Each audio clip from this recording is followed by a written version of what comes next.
All right, so we're diving into the world of anti-anxiety meds today. Specifically, your research on clonazepam and diazepam. You've been checking out that YouTube video, Clonazepam versus Diazepam, Ghoul of benzodiazepines for anxiety treatment, and you're looking for the key takeaways, right? Yeah. We're going to unpack all of that, look at the differences between these two popular medications, and hopefully clear up which one might be the right fit for you. It's wild how often these medications come up. And you know what's interesting? Despite their popularity, they work in a pretty straightforward way. And it all comes down to GABA. Okay, so unpack GABA for us. Sure. GABA stands for gamma-aminobutyric acid, and it's basically your brain's natural chill-out mechanism. Like, it's that calming force that helps quiet those racing thoughts, that nervous energy. Benzodiazepines like clonazepam and diazepam come in and give GABA a boost. They enhance its effects. So it's like turning down the volume on your brain's anxiety loudspeaker. Precisely. Now, here's the thing about benzodiazepines. They're generally for short-term use. Gotcha. So not a long-term solution. Why is that? Well, a couple of reasons. Side effects are a factor, but the bigger concern is the potential for dependence and tolerance. Your body gets used to these medications over time, which could mean you need higher doses to get the same effect.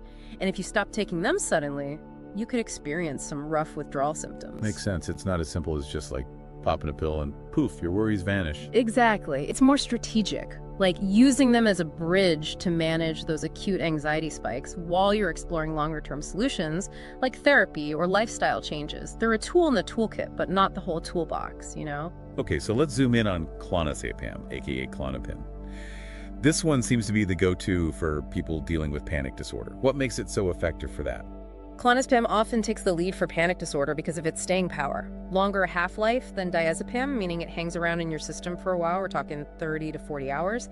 That means less frequent dosing, maybe once a day, which can be a huge relief for someone with, ongoing anxiety. So if you're someone who's constantly bracing for that next panic attack, Klonopin could offer a sense of, calm and control throughout the day. Yeah, and interesting fact, clonazepam isn't just for panic attacks, it's also used to treat certain types of seizures. Shows you how versatile it can be, but like all medications, there's a potential for side effects. With clonazepam, are we talking the usual suspects? Drowsiness, dizziness, brain fog, that sort of thing? You're on the right track. Drowsiness, dizziness, potential memory issues are common. The key is to watch out for any weird mood shifts, like increased irritability or agitation. Those can pop up too. Okay. Everyone responds differently to meds, so pay attention to your body and keep your doctor in the loop. Solid advice. Okay, let's shift gears over to diazepam, better known as Valium. This one seems like more of a multitasker in the medication world, right? Absolutely. Diazepam wears many hats. Anxiety disorders, muscle spasms, even managing alcohol withdrawal. It's adaptable. Right. And it's often used before surgery to help with those pre-op jitters, am I correct? You are. What's really interesting about diazepam is its versatility in how it's administered. It comes in tablets, injections, even rectal gels, so it can be given in a way that best suits the individual's needs and preferences. Oh. Imagine having difficulty swallowing pills. Diazepam offers options, making it more accessible and manageable. That's a great point. Really highlights how medication needs can vary. Now, from the video you've been watching, one of the key differences between diazepam and clonazepam seems to be how quickly they kick in. Yeah, that's a big one. Diazepam has a much faster onset of action compared to clonazepam. Its half-life is way shorter, around 20 to 40 hours, so it's out of your system faster. That rapid action makes it super helpful for those times when you need immediate relief. So if you're experiencing a panic attack, for instance, diazepam could be that quick-acting relief you need to get through those intense moments. Exactly. But that quick action comes with a trade-off. Remember how we talked about clonazepam having a longer half-life? Right. Well, diazepam doesn't last as long. So you might need to take it more frequently throughout the day to manage your anxiety.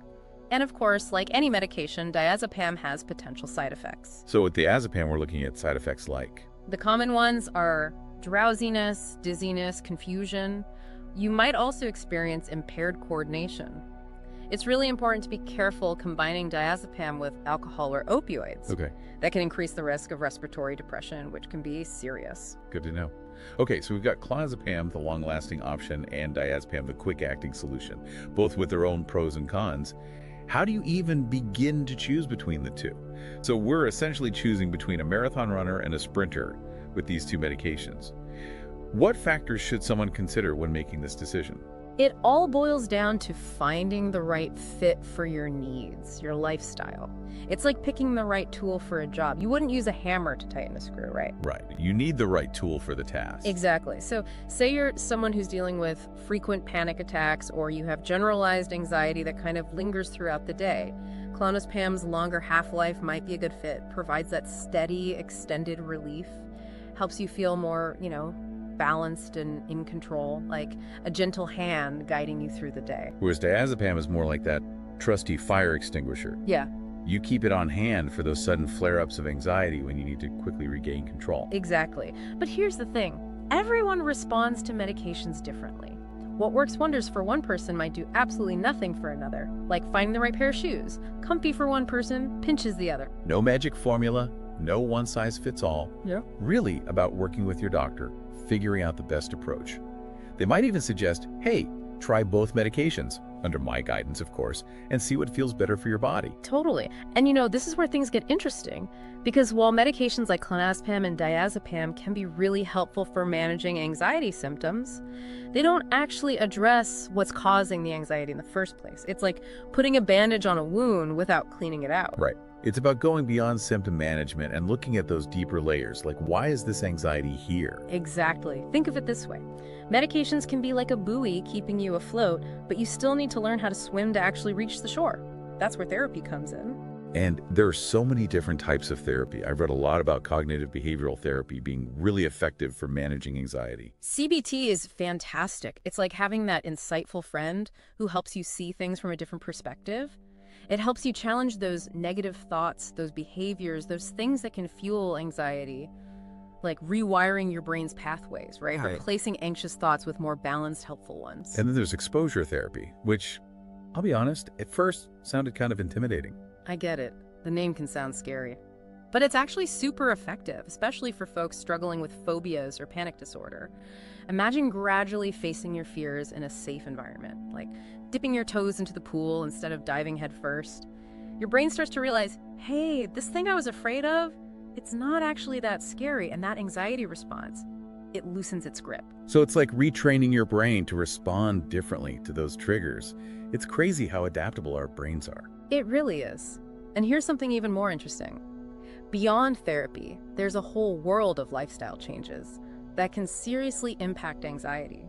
It's like you're taking the reins back, realizing you have more control than you think. That's empowering. It's about those small daily choices that can make a huge difference in our mental well-being. What are some of those game-changing lifestyle tweaks? Let's start with exercise.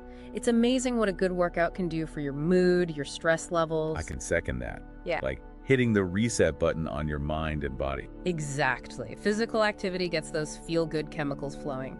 Endorphins, they boost your mood. And speaking of things that can make a world of difference, sleep. When you're running on empty, your brain's like a car with no gas, and those anxiety levels, they skyrocket. It's like trying to function on autopilot, but your battery's at 1%.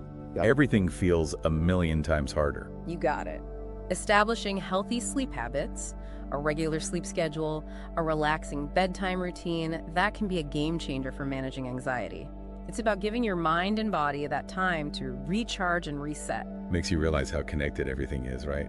Sleep, mood, energy, it's all intertwined. It really is. And speaking of interconnectedness, let's not forget about nutrition. Right. What we eat plays such a huge role in how we feel, both physically and mentally.